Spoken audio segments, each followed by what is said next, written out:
নামাজ পড়তে গিয়ে রিকশা হারানো সেই রমজান পেলেন 2.5 লাখ টাকা দামের ব্যাটারি চালিত নতুন একটি অটোরিকশা।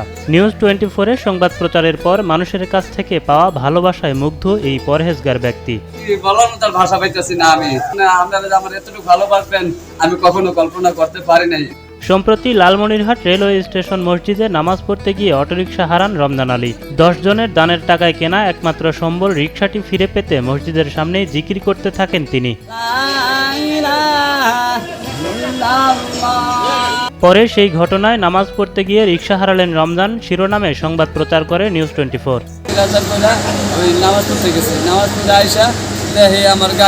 কয়েক ঘন্টার মধ্যেই সেই সংবাদ সামাজিক মাধ্যমে ব্যাপক সাড়া ফেলে। এরপর রমজানের পাশে দাঁড়াতে আকুল হয়ে ওঠেন দেশ বিদেশের অনেকেই। অবশেষে 6 জুন বিকালে রমজান আলীর হাতে তুলে দেওয়া হয় 2,50,000 টাকা দামের একটি ব্যাটারি চালিত অটোরিকশা।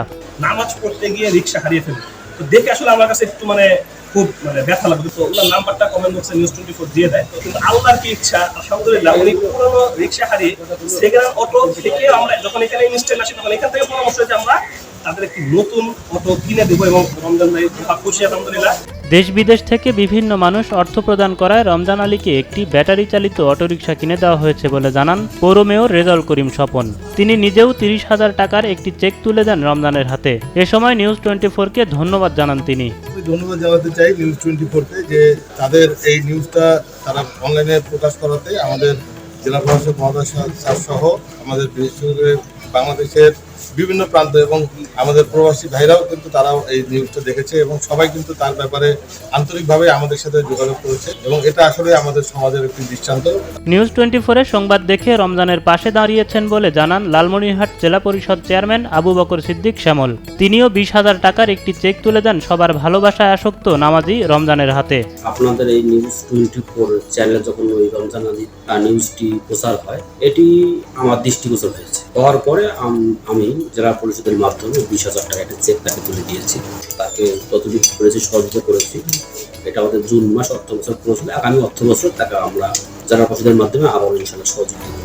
বিপদের সময় দেশ বিদেশের সবাই পাশে দাঁড়ানোয় খুশি রমজান। এ সময় সৃষ্টিকর্তার প্রতি শুকরিয়া আদায় করেন তিনি। আপনারা আমার এতটুকু ভালোবাসবেন আমি কখনো কল্পনা করতে পারি নাই।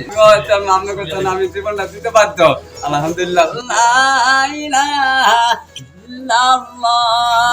দরিদ্র ও ভালো মানুষ স্বামীর বিপদে এগিয়ে আসায় সবার কাছে কৃতজ্ঞতা জানান রমজানের স্ত্রী।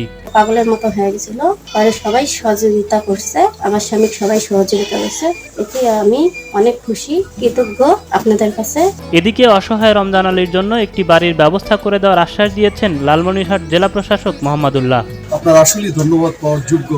আপনার যদি এই নিউজ 24 না আসতো তাহলে আমাদের এত লোকজনের নজরে আসতো না। পাশাপাশি আজকে জানতে পারলাম যে তার আসলে থাকারও ঘর নেই। তো আমরা চেষ্টা করবো যে আগামী দিনে তিনি যেন থাকতে পারেন, সেই বিষয়ে তার একটি ঘরের ব্যবস্থা করে দেওয়ার জন্য।